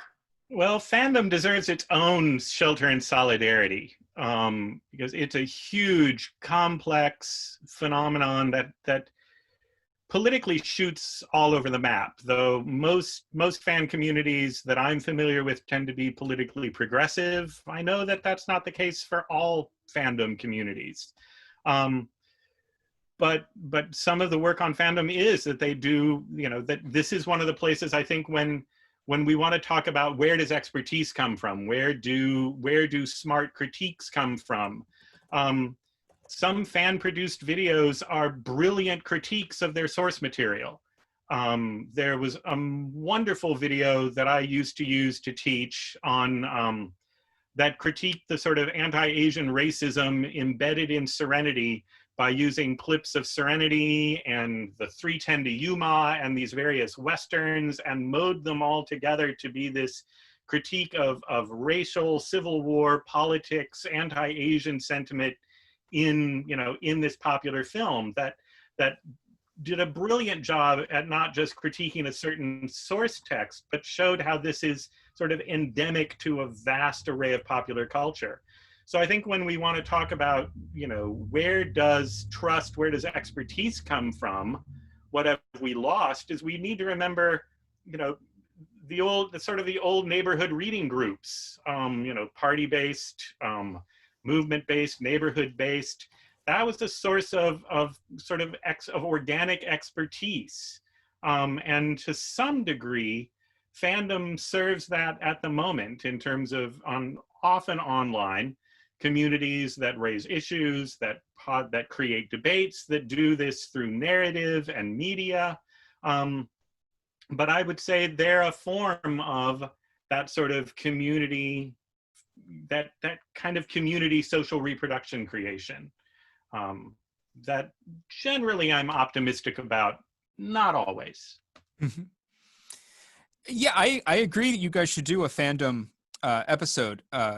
Fandom, I mean, it's obviously a kind of very dialectical proposition. All of these things are good and bad in different ways. They teach us, I think Linda alluded to this earlier, all of these stories teach us that what happens when there's a crisis is that the survivors squabble and murder each other, when in fact, empirical studies show the exact opposite happens. People become incredibly generous. They pull together. They find ways to make sure that everybody can live, right? Like we've been training ourselves through the mass media we consume of the exact opposite thing that happens and kind of driving ourselves mad as a result. But so many of these stories become key moments of solidarity formation for people, right? I mean, there were some really interesting provocative tweets about like, what did you think would happen when you raised a generation on the Hunger Games and Harry Potter? What do you think they would become, or what sorts of values did you think they would take up when it became time for them to confront the adults who were killing them, right? The way the Hunger Games has been taken up by revolutionary groups in Thailand and other places, right? That symbology, even things that we think are just kind of probably think are kind of mostly direct, like Avatar, right? Palestinian activists, indigenous activists taking up Avatar as a symbol of our own struggle and saying like, you know, if you can see this in the aliens, why can't you see this in us, right? Like they work in that way to kind of create a common language that people can unite around, even as they also seem like a distraction and kind of a brain poison, right? They're doing both things simultaneously. And as Mark said, it's really just like, which aspect of it are you focusing on in a particular moment? Yeah, I believe in Palestine, and also, as you mentioned, in South Asia, there were demonstrations. People actually painted themselves blue, like the Na'vi, right, to identify themselves with the anti-imperialist, kind of anti-corporate, right, land grabbers, right.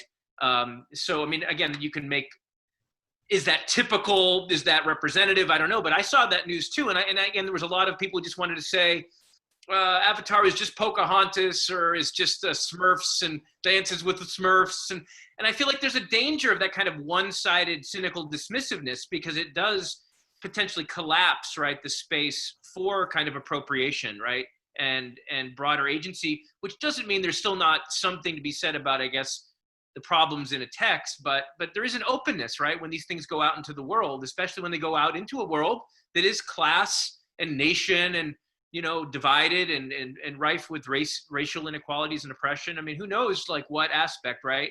What trope may become a weapon in someone's hands? Not to be just too radically relativist about the whole thing. We actually have a very sharp empirical question to bring us down to earth in a moment, but Mark wanted to respond. Well, and the way you were saying it, once these texts go out, is one of the things that's really inspiring about Fandom, right? I mean, that there are various fan vidders who basically say, well, this text was problematic and it didn't show what I thought should be shown, so I'm going to resample the footage, recreate the story that is politically better than the original one, right? That a lot of vidders are actually sort of politically engaged in reformulating Hollywood's texts to be politically more interesting and better texts. And that's a really fascinating relationship with the commodity media that I don't think, you know, commodity and media theorists had expected in the 1950s, where it was just a one-way funnel. We produce it, you consume it. Now there's a back and forth in some texts that's fascinating to think about. Yeah, there's always object lessons about this, but what's going on with J.K. Rowling and the trans movement now is a great example where so many Harry Potter fan sites are simply saying, well, we just won't cover her anymore. She's no longer part of this, right? Like Harry Potter belongs to us. The things she says and things she does don't matter. And we are just going to like proceed with our fandom without her participation going forward, right? Which is fascinating, right? And, you know, whether or not Harry Potter is the thing I would feed somebody to make them radical, I don't think it is. But for some people, it's a meaningful thing that prompts something in their spirit that it's interesting. Yeah, talk about the author is dead here, you know, right? I mean, the idea of people who have an actively antagonistic relationship politically, right, with the author while still claiming the author's world as their own. That's a pretty fascinating dynamic, although I guess there's plenty of authors that have done reactionary things over time, and yet we don't disown them completely in their work, at least. Empirical question from Dana on the live Zoom, but wanted it not voiced. But I'm going to read it for Dana. Dana Moser, Dana asked, just in terms of a quantitative analysis, do we know if there were more apocalyptic or dystopian films or novels in the era of, say, Dr. Strangelove versus our common moment, our current moment, I think maybe, our common moment? Do we have a sense of, I mean, I know that's a big, what counts? I mean, obviously there's category questions here, but do you have a sense of like the historical swell, ebb and flow of things that are considered, or that you consider to be apocalyptic or dystopian? Are we in a golden age? Are we in a, I mean, I know it's not called I don't know. I defer to the experts on this. You know, there's more of everything now, so more is probably not the right category, but what I would say is like, look at what constitutes like the top box office in 1990 versus 2020. And over that period, you see the kind of total franchisization, like Disneyfication of American popular culture. Like everything is a sequel to a sequel to a sequel. Everything is within this kind of orbit of superhero science fiction kind of spectacle. And in the US, at least, all of that is about apocalyptic destruction, right? So basically like the top 10 movies every year, this year will be interesting because everything's broken now, box office wise, but over that period, you see science fiction rise to the status of like what the Western would have been in like the 1950s in Hollywood, right? Like everything that truly makes money in Hollywood has some kind of IP connection to SF, to CGI, and to explosions. And so in that sense, it seems to be the hegemonic discourse of our moment to me. And, you know, you said with some surprise before that I was talking to superheroes, but superheroes are always about this very problem. Someone's trying to destroy the world and the superhero has to stop them, right? And most of the time, that person seems to have some kind of like good reason for feeling that way that the film has to refuse, right? So like Killmonger is the great example in our moment from Black Panther, right? That Killmonger is right. He's right about America. He's right about Europe. He's right about the world, but the film still has to put him down, right? So all of these films are kind of working through the same kind of apocalyptic utopian questions that we're talking about just through this kind of superhero discourse. Yeah, thanks for that. That's very interesting. We could do a show on superheroes too, I'm sure. Linda, we have another question, I think, from another member. We have another question from a participant, and the question is, how would the speakers relate depictions of empires, whether used metaphorically or not, in dystopian narratives, considering shows like Firefly or Avatar or The Last Airbender? Okay. I don't know if you know those texts. I mean, Avatar's been mentioned. How does empire figure here? I think that question was from... Well, I think it's interesting to think about how dystopias have evolved over the last 30, 40 years. And I think this speaks some to the politics of our time, right? When Blade Runner came out, it was the Tyrell Corporation, right? Quiet Earth was a science corporation failure gone wrong. Silent Running was the corporate capitalist exploitation of the world, destroying nature. And that at some points in time, it's the corporation that is the agent of destruction that drove dystopias. And that, I think, has changed with a more libertarian swing into the Hunger Games and Divergent and The Giver, where corporations are not in the picture and it's politics and the state, right? And then I think, Empire, Avatar, are we talking Avatar Last Airbender or Avatar the movie? I'm not sure. I'm very fond of Avatar Airbender, so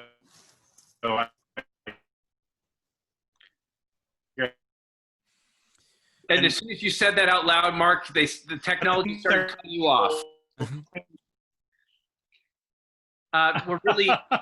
We're having trouble. That's okay. It was laugh brought you back though. I don't know, but I think the point you're making, until we have you back, I think we have you back now. But your point about the shift from the enemy is the corporation, right, to just the state or politics, the leader. I think that's a very important point. And I think actually it speaks to even though there's been debates on the left about this too, right? I mean the relationship to statism is the goal to take back the state, to create a new state, or just to get rid of the state entirely. I mean, I think the way in which so many different people can find at least the first Hunger Games books compelling from very different political vantage points speaks to that, maybe the fuzziness sometimes in how we think about the state, or the diversity of views of the state, even on the left, right? I mean, Gerry, did you want to speak to, or Mark, do you want to finish your point? We missed your the last point you were going to make. No, I think I was dissembling into sort of babble by that point. So the internet connection did me a fair service there by cutting me off. All right. If only we could time it that well with our technical problems. Okay, so Mark, I want to make sure. I think do we have any other questions in the queue? I'm not seeing one right now. Linda, do you see anything else that we need to ask from others? Can I Gerry, jump in, and then I do have another question for Mark. So I think what Mark said is very interesting about corporations and kind of that's the relationship to the state. A lot of U.S. culture has kind of imprinted on the fall of Rome as a model for collapse, right? And so I think we're seeing a lot of those kinds of figurations now, where there's a sense of kind of living through the end of something and then a need to rebirth it. Avatar: The Last Airbender and Zelda: Breath of the Wild are both about that, right? A figure is frozen for 100 years, emerges after a collapse, and then has to rebuild. The new Star Trek series is doing that. They sent a crew 1,000 years into the future, and they're going to have to remake the Federation now that it's fallen into decadence and collapse, right? So we're kind of thinking through those kinds of questions of almost like Asimov, the foundation, right? Of first empire that fails and then a second empire that can kind of arise out of its ashes. And that is also getting an Apple TV show that they just released a trailer for, right? So that's a kind of big motion around empire at this moment, as well as a kind of secondary thing that Dan Golden calls the legacy film, which is when you go back to a film from the 1980s and check in on all the characters and see how horrible their life has been since the fairy tale ending of the first movie. So like the end of Star Wars looked good in 1983. It looked like they had defeated the Empire, but then it turns out that no, Luke is a failure, Han and Leia's kid is a school shooter, like the Empire came back 5 minutes later and it all happened again, right? The same thing happens in Blade Runner, right? Like they run off together, but she dies in childbirth like 15 minutes later, right? And he has to live by himself and be sad for the next 20 years, right? Like this kind of like weird feeling of a failure of the parental generation to create a safe environment for the younger generation. And now the younger generation has to confront them about what a bad job they did. And so that too is kind of working through a lot of this kind of stuff. I've been watching a lot of Avatar: The Last Airbender because my daughter is obsessed with it. And so we're kind of moving now from Avatar to Korra, and The Legend of Korra is about that in this kind of really strange way. It takes place 70 years later. All the characters from the first show are now the elders, and the younger generation is confronting them about all the things they screwed up when they saved the world the first time and how they didn't quite save it well enough, right? And so like they kind of created their own new dystopia that now Cora's generation has to unsettle. And so I think the kind of failed revolutions of the 60s and this sense that like there was a chance and we blew it, and now we have to do it all again is a big part of what American and global popular culture is working through right now. That's really interesting. And I think I mean, I've noticed, reflecting back on the conversation, as we are over an hour and a half into it now, we'll move towards wrapping up, I think, with maybe a couple of final questions, and then you all can make your kind of closing remarks. But is the theme of generational, right, gaps, right? Or, the youth and elder relationship that's running through a lot of this, but also, as you're pointing out, the kind of processing of prior generations' attempts to kind of change the world, or movements. I mean, there certainly were plenty of changes made in the 60s, maybe not as many as some of us would like to see. Okay, I have a question and I'm going to ask one, and then Linda's going to ask one, and then we'll maybe move towards wrapping up here, unless anyone has a pressing question from the field here. And my question is, or my request is that each of you, Mark and Gerry, could maybe help to spotlight a work or a writer, director, a work or two, maybe three max, but that you would like to spotlight that you don't think perhaps is on other people's radar, or is not on people's radar in the way that it should be. If you could just, not just name drop, but maybe just tell us a little bit about a work or two that you'd like to, people that have been watching or listening to maybe check out, and explain to them, what you think is particularly useful or interesting about the work that you spotlight. Mark, you want to go first, and then Gerry? Sure. I mean, this is one of my favorite things to do. I love to, to suggest books. I think one of the most interesting books I've read lately would be Tade Thompson, the Rosewater trilogy. It's close to the end of the world. It might be end of the world postponed, but it sets. The initial alien appearance is in London, where it causes terrible havoc and doesn't work. So the aliens reappear in Nigeria.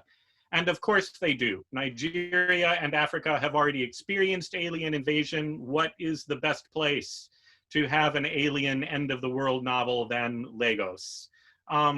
And it's an exciting piece. It challenges, to me, Frederick Jackson Turner, right? The frontier is no longer the unsettled West. The frontier is Africa, right? The boundaries between individuals are erased by the nature of the alien landing. The boundaries between life and death are erased. The boundaries sort of between society and nature come into question, and sort of wrapped up in an exciting, heroic narrative. But again, a hero system that is deeply embedded and only successful inside community. I think he was one of my move of African science fiction is really exciting these days. A lot of new science fiction is coming out of Africa. The other person would, of course, be N.K. Jemisin, the Broken Earth trilogy, for which she won a Hugo for each of the books in the trilogy. First time that has happened.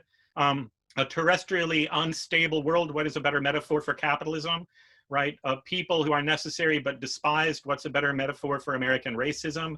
And all of the, founded on genocide that expresses itself in violence in the private sphere of the home. I mean, it combines sort of colonial critique, racial critique, and in many respects sort of feminist social reproduction critique of how we reproduce these violences. So those two, if I could get folks to read those two, I think those are two really exciting texts at the moment.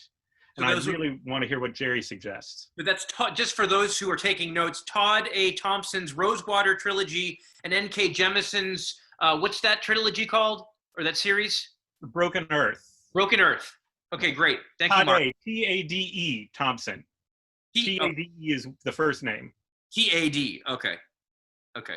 Tad Thompson. Okay, Tad. Okay, I got you, I think. Okay, Gerry. Those are great examples. Another person from that kind of African Futures cohort is Nnedi Okorafor. Her novel Lagoon, which is also set in Lagos and is just a kind of great alien invasion story that has really interesting, strange kind of African futurist post-colonial themes. I feel bad not recommending Octavia Butler for this. I don't think anybody predicted 2020 better than Octavia Butler did, particularly in the Parables books, which are set around this time. So I definitely would check her out. It's just, I don't always find her the most kind of utopian or generative in terms of solutions. They're very grim books sometimes, but grim can be good.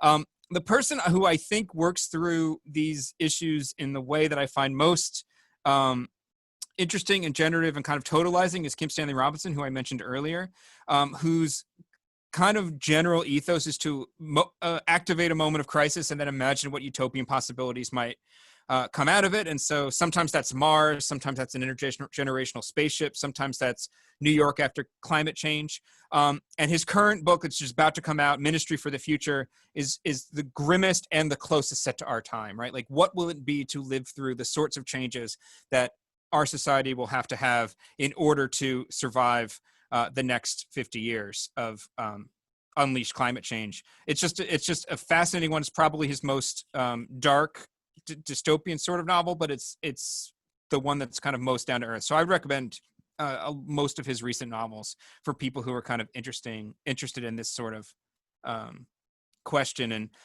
want to imagine what possible good future can emerge from the world we're living in now. Really fascinating. It's always good to come out of these discussions with something new to watch or to read. I'm sure we could dive more. I'm sure you have a bunch of other suggestions. If you'd like to send us, the text of them, we can perhaps recommend them to our viewers, put on our Facebook page, website, etc. Linda, I don't know, maybe the last question, maybe we'll have one more, but Linda has one of the last questions right here. Okay, so my last question is I guess pretty broad. It's for both of you. I'm just wondering if you know of any texts or even one text that you would recommend that people read right now, because it is really resonant for our moment, and also as a way of pointing to things that we might do right now to stave off the apocalypse of this moment.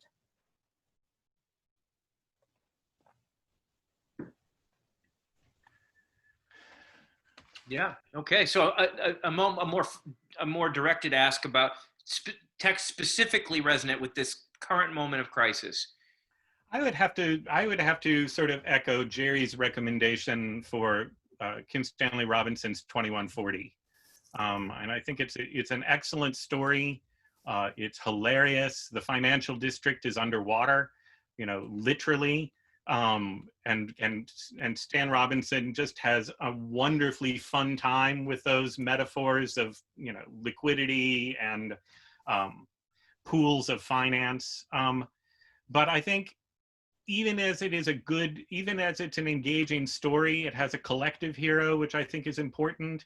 And it is really didactic about sort of collective political action, rent strikes, an organization that looks a lot like the Nonpartisan League, cooperative production that looks a lot like sort of, the Finnish cooperatives of the upper Midwest.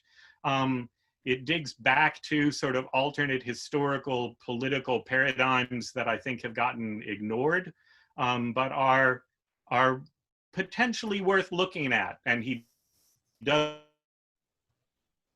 with an entertaining story, and it's a love song to New York City. And that's New York 2140, is that right? Yeah, that sounds amazing. Great. Yeah, it's on my shelf, actually. It's a big book. I don't know how some of these people, how they churn it out so quickly. I'm jealous just on that front, how they produce these giant books in a year. But yeah, Gerry, what do you think? Yeah, maybe this one is where I'll just talk about Parable the Sower and Parable of Talents a little bit. Octavia Butler wrote them in the 1990s. They're set in the 2020s, and they're about an America that's essentially collapsing on all axes. And the kind of mission of the main character is to kind of develop a philosophical, almost kind of quasi-religious system that could accommodate a world that's in such kind of utter collapse and decline. And then in the second novel, more characters come in and kind of dialectically suggest, no, you're wrong, you misunderstand, like there's other things we can do. And it creates this kind of very interesting sort of conversation around the assumptions of futurity, the assumptions of science fiction, and then what the world might look like. The books, they end before they were supposed to because she died too early, but there are kind of tendrils that kind of go out from it that I think are really generative and interesting. And like I said, they are grim. They're grim books, but I think they have interesting things to say about the America that we are currently living in, and might help some people, and not anybody listening to this, of course, who need help disidentifying with some of our failed institutions. The book will help you do that for sure. To help people disidentify, right? So the idea that some of these narratives and these stories can help to break our allegiances, or the inherited hegemony that helps to shore up the ruling order. Right. The sort of cruel optimism that, like, if only Joe Biden can win the election, then all of these problems will be over, right? I mean, I think what everybody is seeing now is that we have to think bigger than the kind of a 2-year electoral cycle that we've been living in. Yeah, and maybe that's, I mean, as much as these stories may sometimes, I mean, Kim Stanley Robinson seems like someone who really does want to put forth positive alternatives and ways things could be done in some places, as I understand it, Mark. But it sounds like also the work that these dystopian narratives can do is negative, right? By shining a light, the limits of the present and the need and the basis for something new. Speaking of the election, we actually will have a program on the election, the left and the election, socialists and the vote, next week, anchored by Victor Wallace, author of the book Democracy Denied, as well as Red Green Revolution. He'll be the primary guest, and we'll have him in conversation with Medea Benjamin next week of Code Pink. Certainly, even those of us who don't think Joe Biden is by any means going to rid the world of the problems we need to, may not feel that we can ignore this election nonetheless. So we welcome you all back for that discussion next week, which will also be 7 p.m. next week on Shelter and Solidarity, as we're coming up on our 20th episode. I can't resist plugging 2 weeks from now on August 6th, we will have the 2020 Pulitzer Prize winning author, Greg Grandin, author of The End of the Myth, From the Frontier to the Border Wall in the Mind of America, an outstanding book, which shows you that dystopia and apocalypse doesn't have to be fiction in American history. It's part of our history too, in so many ways. I want to thank Linda for being co-host of this episode. I want to thank Gerry and Mark for being great guests. Tim Sheard and Suren Mudiar and Kira Mudiar for helping to produce the episode.